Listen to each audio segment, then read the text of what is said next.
You're listening to Main Character Manifesto. I'm Ceci, your no BS life coach and wellness bestie. Around here, it's simple. Eat what you love, move with purpose, think bigger, and show the hell up. Let's get into it. Fire, who's that girl? That's me, I'm on fire. I'm a hot girl, I'm a hot girl. I get anything I want, this is my world. I make big moves in my big heels. Since the day that I was born, I've been a big deal. Let's do this. Hello, my beautiful people. How is everybody doing? It is officially the start of fall, isn't it? Isn't the last day of summer September 22nd? I'm already missing summer, but I am also super cozy in my studio with a cozy little sweater.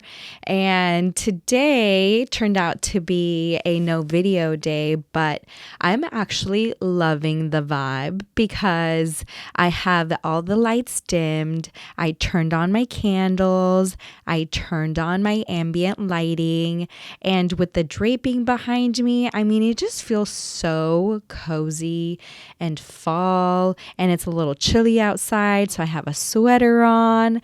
So I'm not that mad, actually. I do love that crisp air feel when you walk outside and it starts to be that fall weather. It's actually something that smells different, right? Like there's a different smell out in the air when those seasons change. But here we are, thankful to be alive and thankful for another season in our life. And I'm not just talking about the seasons of the weather, but also another season where we are choosing to step into our life fully and choosing to take control of our own lives, our own narrative. Basically, you have the pen and you are the one that's writing your story. You are the one that gets to decide where you are going every single day. You decide what to remove every single day, who you want to keep in your life, who you want to step away from. It's all you, baby. You're the one that has the power, and you're the one that is going to move forward in the direction that's going to serve you best. And I am here to support you. I love that for us. I really, truly do. So let's get into today's episode. Let's be real. Every diet, relationship, and business strategy will fail if your identity doesn't shift first. What does that mean? That means that as much as you have the good intentions to get in shape, lose the weight, get this wellness plan, this fitness, nutrition all together, or this new relationship that you have going on. Maybe you met somebody and you're like, oh, this is great. This is going in the right direction. Or maybe like a new business venture or a new direction you're going in your business or your career. None of those will move forward in the direction that you want until your identity matches your new goal. So let's break that down a little bit. And I keep saying this over and over again, and I feel like people need to hear things. I hear things all the time. I mean, from my mentors and the coaches and people that I look up to, it's almost like the same words, but different people are saying it in different ways. If you start to pay attention, the people that you look up to in different areas, maybe like there's 5 different people that maybe are in the same industry or same or similar industries. If you start to listen to them, they're all going to tell you the same thing, because at the end of the day, when you break it down, the message is simple. Stick to the program, listen to your gut. Your intuition will always guide you, and stop waiting for other people to approve the direction that you're going. You waiting for other people's approval is always, always going to hold you back.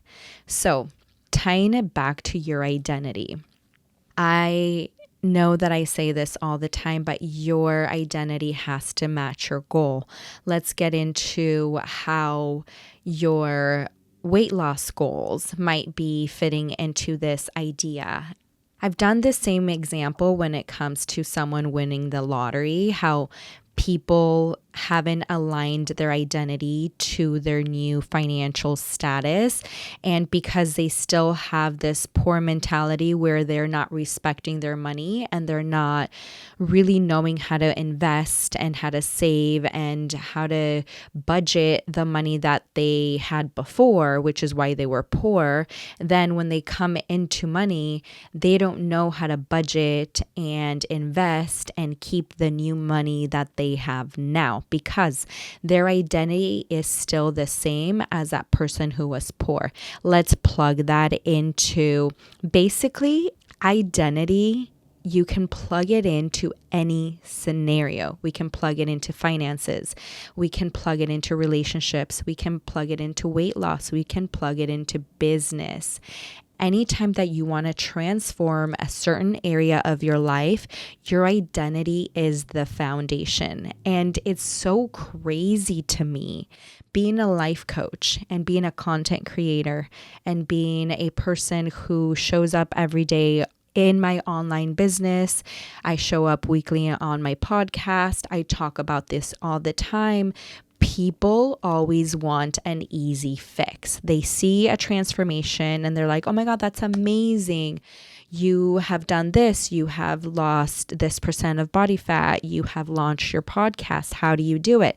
And then when you go down and you start breaking down all the hard work that it takes, and you're like, yeah, there is a plan. There is a format. There is a formula. This is how you get to your goal if this is something that you want to achieve. But it starts with your mindset first. So many people will ghost that message. I remember a few weeks ago, I posted something about my birthday reset. I was just wanted to start my new year of birth with a healthy mindset and just really being intentional with everything that I was doing at the moment. All of my waking up, my working out. I'm like, how can I clean up my habits? How can I make everything be more intentional and aligned? Because this is a gift for me that I'm moving into a new year of life. So how can I celebrate and start really fresh and almost like a reset? So I posted a cute little reel on Instagram and I was like, who wants to join me? This is a little reset. Message me for information. And I had quite a few people message me that they wanted to hop on the bandwagon and that they wanted to do the little reset. And I'm like, perfect. I will send you all the information and you can do it on your own pace. And it was so funny to see some people get the information, and a lot of the reset that I was doing was a mindset shift, right? Like checking in on your habits, really, really simple things that people don't want to do. They skip over on a daily basis. So I had gratitude. I had walking steps. I mean, some of these were obviously physical because I included movement, I included journaling, I included mindset, which are the pillars, the foundation to transformation. And the fact that people are so resistant to do the things that they feel like are boring or they feel like aren't important, or they're like, oh, I thought it was going to be something exciting, like a 2-week diet where you eat broccoli for 3 days and then you eat protein, and you know what I mean? People are so used to the quick fixes that when you actually give them the foundation of the formula that will get them to those goals that they've been wanting, they don't take it seriously and they just look it over because they're like, oh, that's not exciting. That's not really what I was looking for. Or maybe they're thinking, they're like, oh, that's too much work. I don't want to do that. And that's so crazy because people sit here and complain so much about their life. I hate the way my jeans look. I don't feel comfortable in my body. My clothes don't fit. I don't look like I used to look after maybe having kids or maybe just getting older. So we sit here and we complain about our lives. But at what point are you tired of not changing so that you can actually get results? I think that's how they say that you really have to hit rock bottom in order to get that fire lit within you to actually change. It's like, okay, they haven't hit rock bottom yet. They're not going to change yet. And I've said this and I will say it again. Nothing changes when nothing changes. If you are having the same habits that have kept you in this toxic environment, maybe a bad relationship, or maybe your relationship with food, which is something that I have dealt with my whole life, it's just how I used to regulate my nervous system.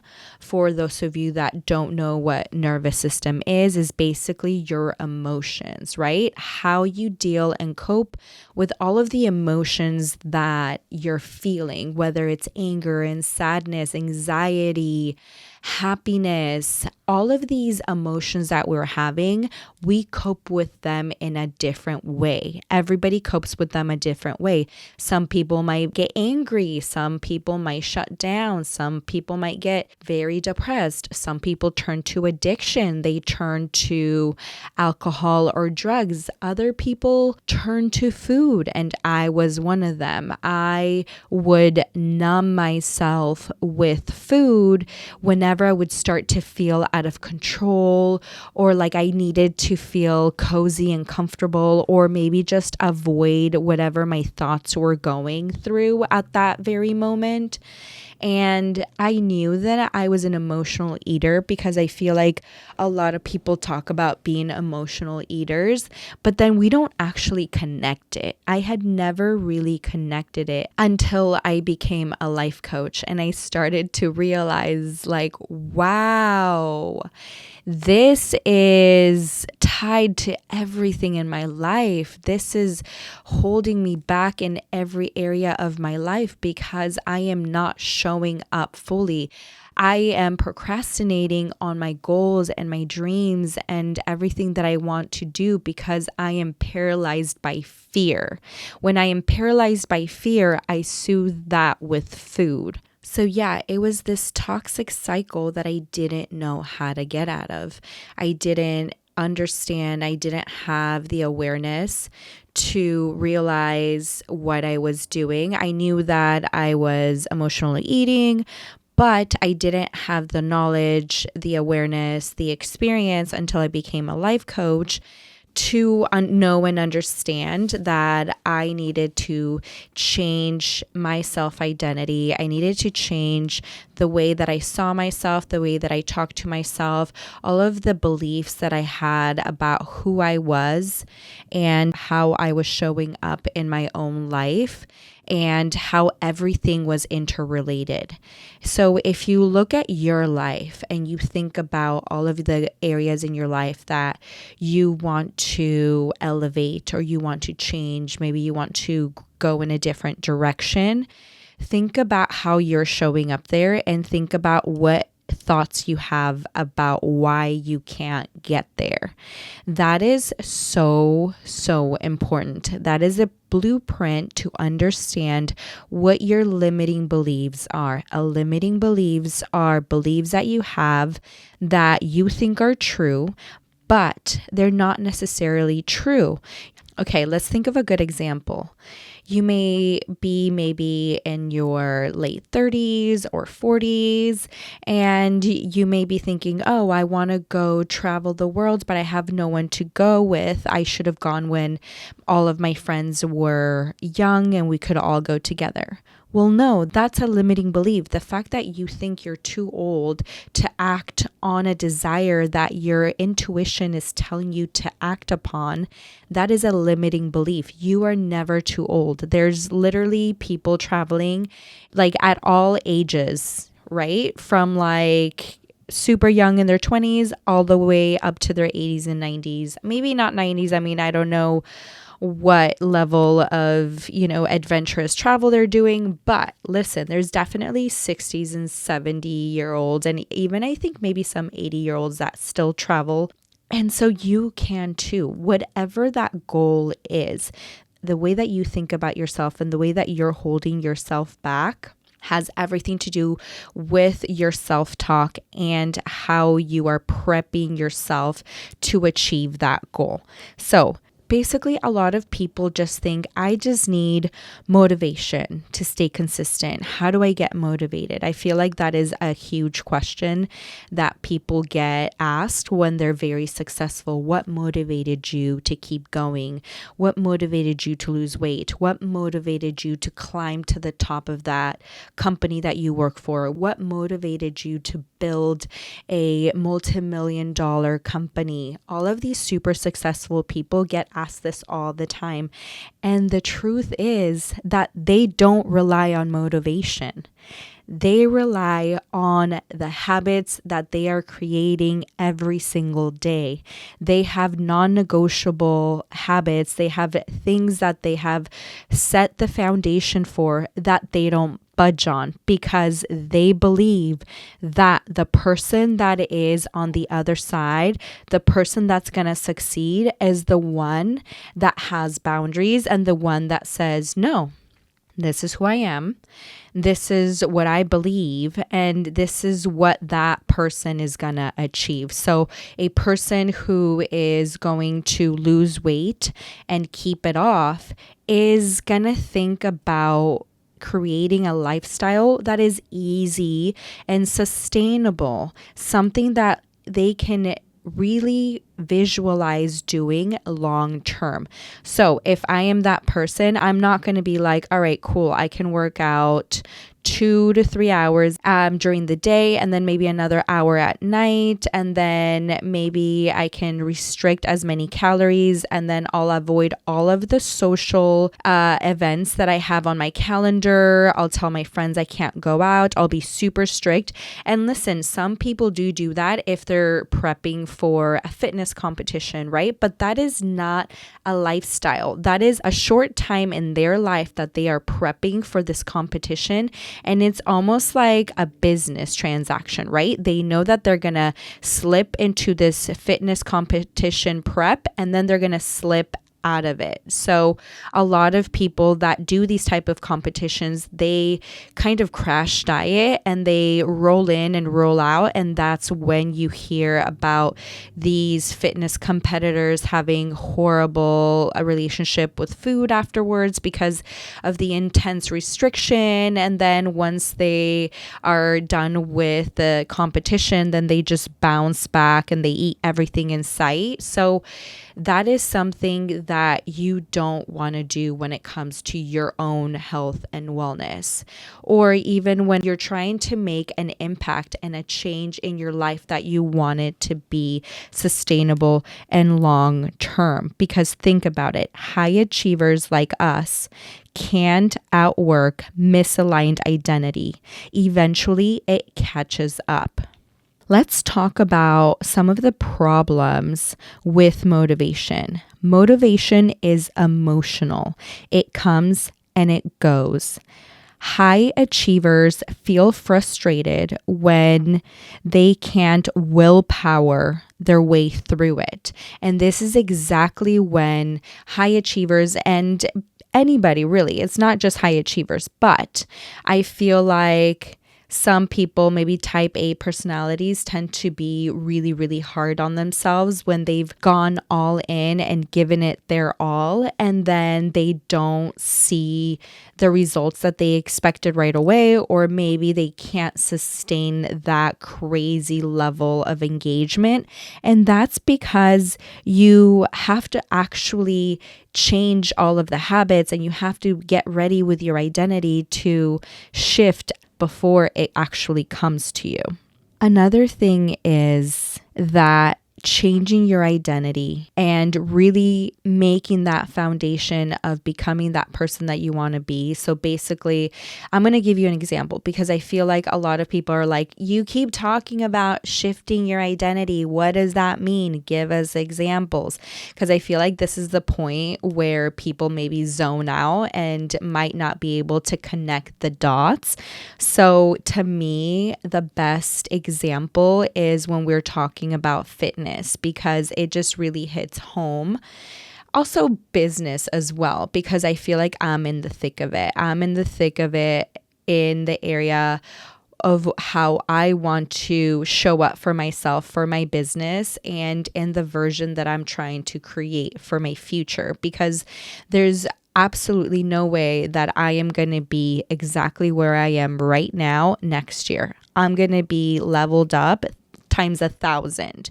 And I hope that you are too, because I know that I am not the same person that I was a year ago.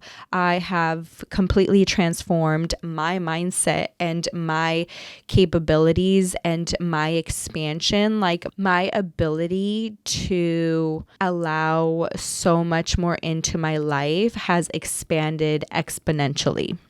So let's go into how changing your identity will keep you from snapping back into your old patterns. So for me and my wellness and my health and fitness, I have some habits that I've set that kind of keep me on my toes. So some of them I'm going to go over them because I really would love for those of you who are really trying to level up your health and fitness, to change up your nutrition, to start being more intentional about your movement, your working out, your lifting, because especially women, we start to lose muscle mass. I think it's like super early in our life, like when you're like 23, I think that's when our muscle mass starts to deteriorate.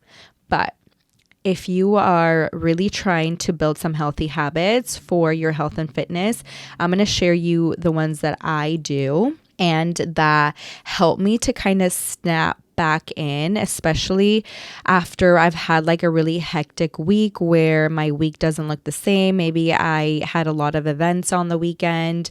Maybe my workouts are not on the regular days and I had to shift them. Maybe I was on vacation or traveling. These are the things that I try to do everywhere that I am. And why is this important? Because it allows you to give your brain this kind of like foundational bar of where you're going to be no matter what. And for me, it's my nighttime routine and my daytime routine, and also like a check-in throughout the day. Let's go through it. And I'll start with my nighttime routine. Before I go to sleep, I always fill up my water bottle that is 100 ounces.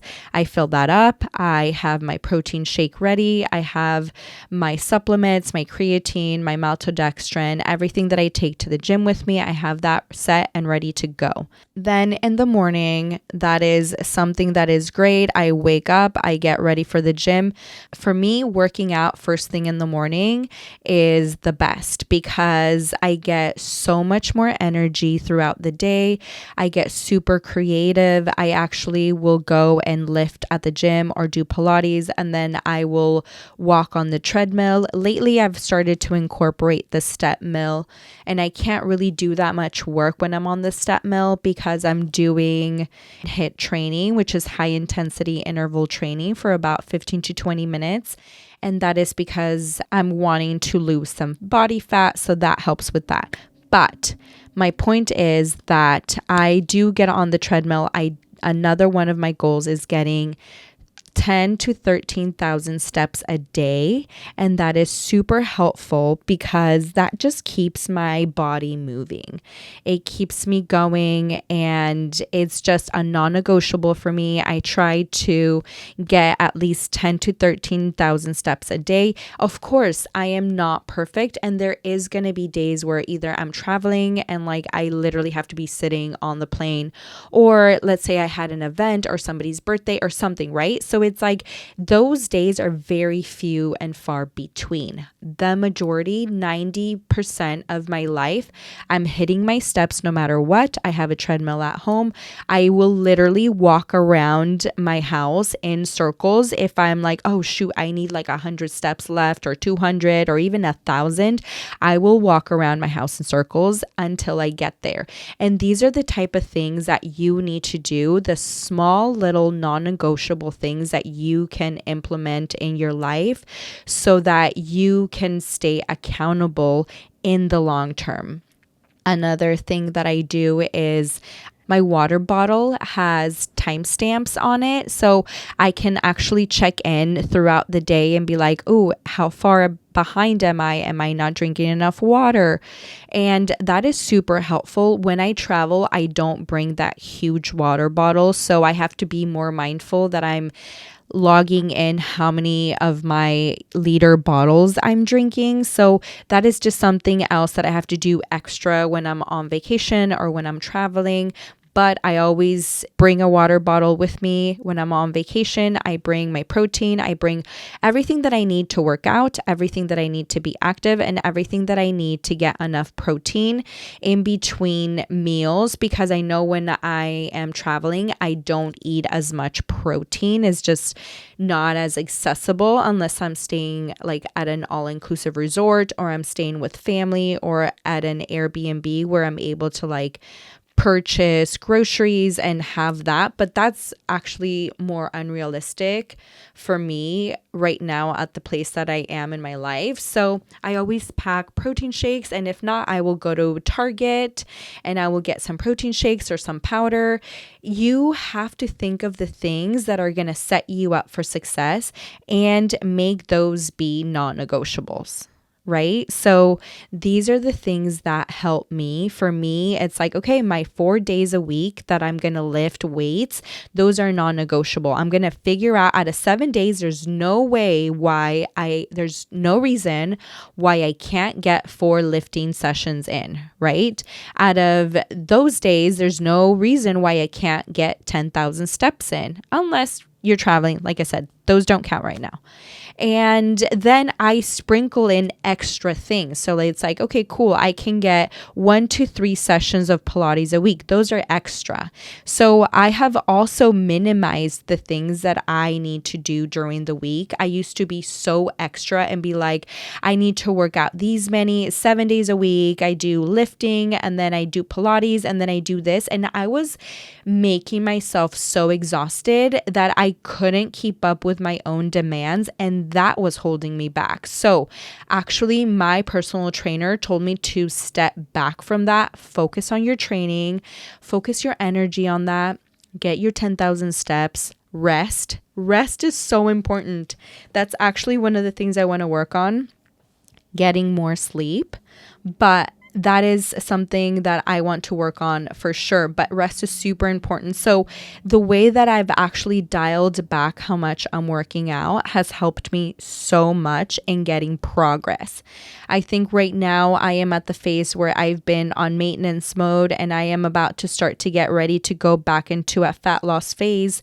But I have noticed that I have gotten stronger. I have gotten so much stronger because I have been consistent with my lifting and really pushing myself when I show up to the gym, and I am intentional. So this is your homework for this session. And honestly, to be quite honest, I had this whole outline for today's episode, and I am only on outline number 2, and there is like 8 outlines. So I think I'm gonna like break it up and go into another episode because this topic was so juicy, and I feel like it's gonna be so helpful for people to really lean into this identity shift and make sure that you're doing the inner work. It's kind of like Mr. Miyagi. Do you guys remember Karate Kid when he wanted to beat that guy in karate? I forget their names. I forget everybody's names. I only remember Daniel's son and Mr. Miyagi, the main characters. So Mr. Miyagi was a pro karate expert. I think he was a black belt. And Daniel came to him because he wanted to learn how to be the best in this sport. And instead of going straight into training and straight into doing everything that all the other karate dojos were doing, because that's what a karate gym is called. I believe it's called a dojo.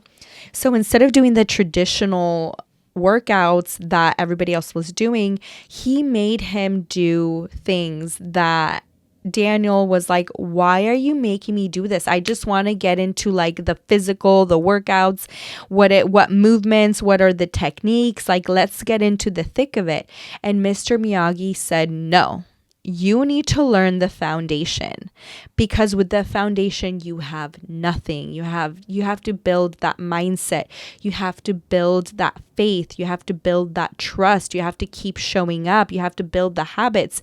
You're not going to get your results if you're not setting up the foundation correctly. No house is gonna stay standing without a good foundation. So that's what you need to do. It's kind of reminds me of the people that message me for my birthday reset when they saw that these things that I was doing was really honing in on my gratitude, my journaling, my mindset, walking 10 to 13 steps a day, getting enough water, getting enough rest, all of these things that to them felt like they were dumb or they were not worth working on.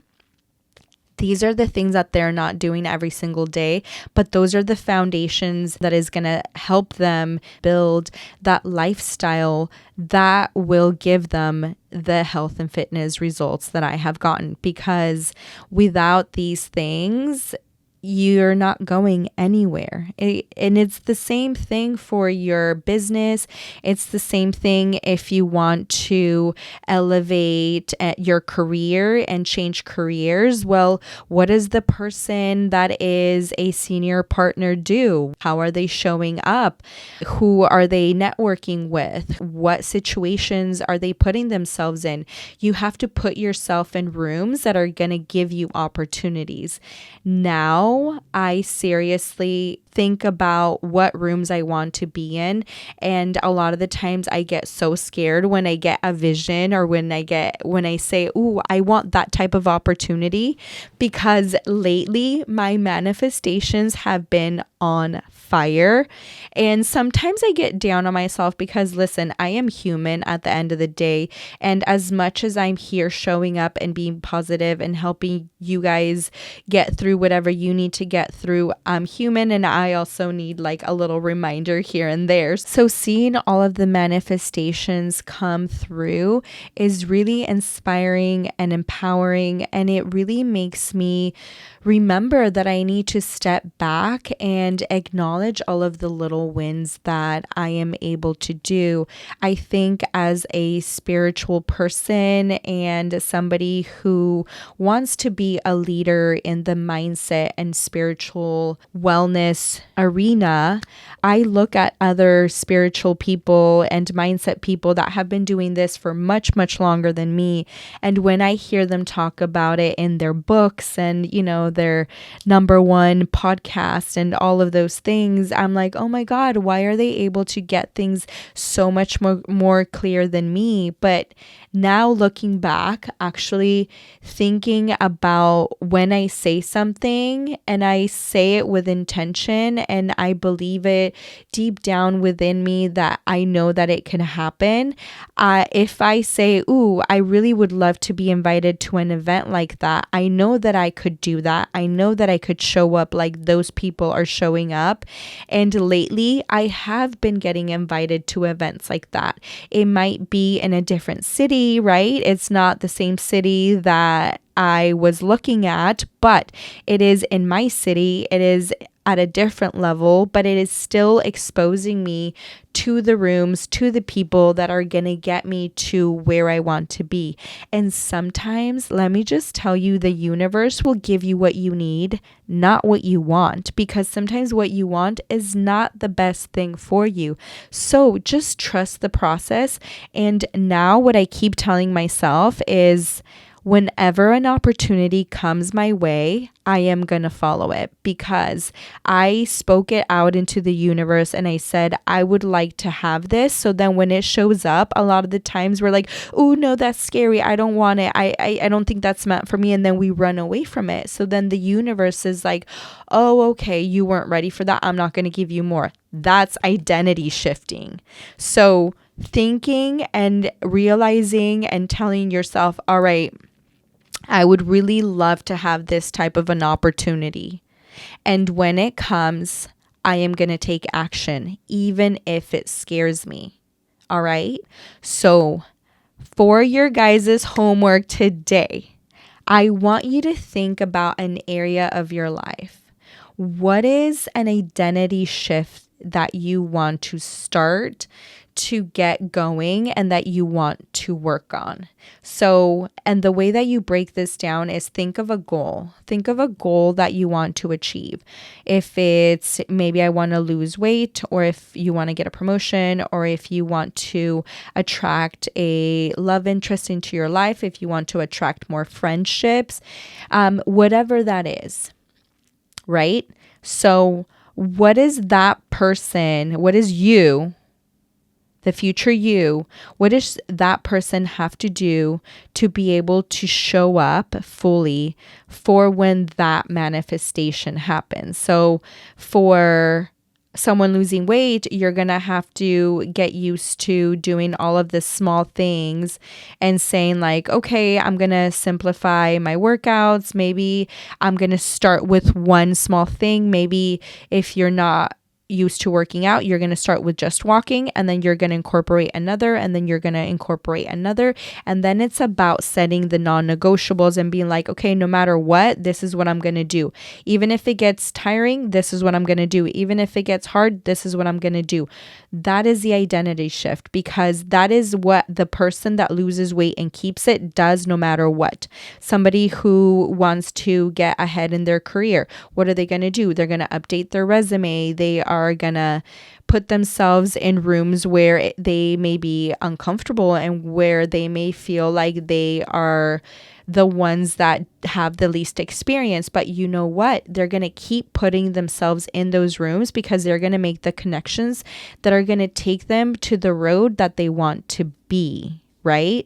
So I want you to think about whatever area, write it down, and then think about the goal, and then think about the identity shift that you need to make. Maybe even a bonus if you can identify any scary thoughts or limiting beliefs. So if you catch yourself thinking like, oh, I could never get that job because why? What is the because? Because you're not young enough, because you don't have experience, because you're not charismatic. Okay, if those are the things that you're thinking, how can you change that? If you don't think that you have the experience, okay, what are the qualifications that you're missing? Go and get them, and then be confident about the things that you need to do. Maybe you get some mentorship. Maybe you go and you ask them, hey, I would love to get this promotion? How do you see me improving, or how can I put myself in a position where I can achieve this? So don't be afraid to ask for help. Look at other people that have done it and ask them, how did you get to where you are? And listen and actually do the work. Don't be like the people that slide into my DMs and are like, oh, I want to be a part of this. And then when you tell them, then they ghost you. Don't be that person, because if someone is overextending their knowledge and wanting to help you get to where you want to go, be respectful of that time and appreciate that they've already been in the place that you are. They've already walked that journey. So it's your job to walk your own journey. All right. So don't undersell yourself and stop living a life that doesn't align with who you truly see that you can become. All right. Well, I'm so excited for you to start showing up fully into your life. And like always, I really would love to hear from you guys. I would love for you guys to message me on Instagram, or you can always rate and review, subscribe to the channel, please. I would love that. Share it with a friend if you feel like this could help a friend, or it could lift their spirits or motivate them. Please share it, subscribe. It only takes a few minutes and it means the world to me. And that is all for today's episode. Thank you so much for joining me on Main Character Manifesto, and I will see you next week. Bye.